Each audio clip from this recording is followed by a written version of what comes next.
The Israeli authorities released Muhammad Abu Salmiya, the manager of Al-Shifa hospital, Dr. Muhammad Abu Salmiya, after months in prison after the barbaric Israeli massacre in Al-Shifa hospital, where they killed hundreds of people and they completely destroyed the hospital.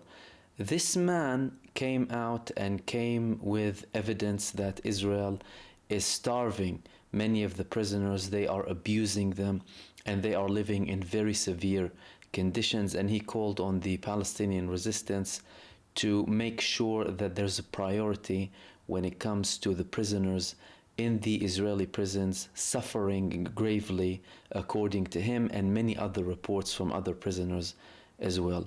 Immediately after the report of his release, war started in Israel, everyone blaming the other person of releasing him. Supposedly this man in Israel, they are accusing him of not being a doctor, a fake doctor, although he has been working as a doctor in several hospitals in Gaza since 2007, Al-Nasr Hospital, other hospitals as well, up until he ran Al-Shifa.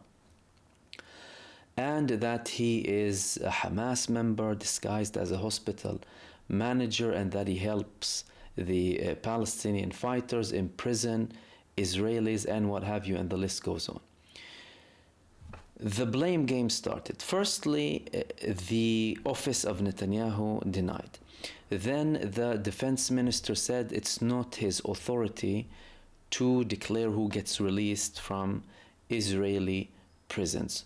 All of the blame shifted towards Itamar Ben-Gvir. Itamar Ben-Gvir is the Minister of National Security in Israel, and he has ultimate authority when it comes to the people who are released from prisons. That's why you'll always hear him having statements that we need to make life difficult for them. Recently he said we need to kill all of the prisoners and make sure they starve to death.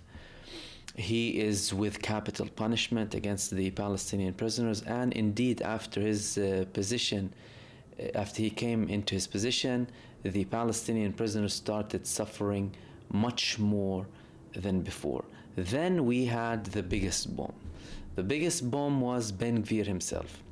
He said that the head of the Shabak threatened him and ordered him to release the hospital manager. According to Ben-Gvir, the head of the Shabak tricked him, and that's how Israel works. Israel works through tricking. So clearly, he is the responsible person when it comes to this, but his excuse is that he was threatened. What do we understand from all of this? Firstly, that there is a command chaos in Israel. There's chaos amongst the leading figures in multiple establishments in Israel, and clearly not many people know exactly what they're doing in that position. Also, some people did not want to release the Al-Shifa hospital manager, and some other people wanted to. Those who wanted to, why would they want to release him if he is so dangerous? Even Benny Gantz was saying this man is very dangerous and people who released him should be held to account. Well, clearly that's a prerequisite, most likely, to a deal. We've seen that happen. We see it happening constantly. Israel releases prisoners in recent weeks, mostly in the night, but sometimes during the day as well, without making a big scene about it. However, the figure of the hospital manager was obviously very important. Al-Shifa hospital, likewise with senior Hamas members who were released from the West Bank. So a deal is clearly cooking, and Hamas is asking the Israeli authorities to release certain figures, and Israel is releasing them.